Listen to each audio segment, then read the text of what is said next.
मसा मैं आया इतने और नहीं तो मैं जरा पत्थर होया थाने पर मैं ये दसना सा पिया सदाकत SHO साहब वो आए उन्होंने आख्या कि पूरी दुनिया ने तू जड़ा ना सारी दुनिया ने तू जड़ा था ये तू लोगों की जड़ा था तू दसिया तू बरगलाया मैं माड़ा काम मैं रिपोर्टिंग करना मैं दुनिया की हकायत दसना पाया जड़ा कुछ होना पाया DFC अकमल सिपाही पुलिस ने 5-7 आने तो नहीं तो सारे उन्होंने आख्या पढ़ो इसकी माड़िया जेबा ने माड़े मोबाइल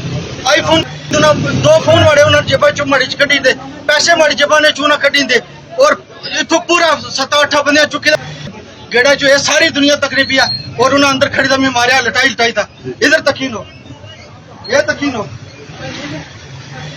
ये साफिया ने था अगर साफी अगर पुलिस ने अगर इन्होंने बिगाड़ती अगर सामने आनन अगर इन्होंने करतूत सामने आनन तो इन्होंने दुश्मन अगर इन्होंने ऐसा वो रिपोर्टिंग करन इन्होंने टाउट बनन वो साफी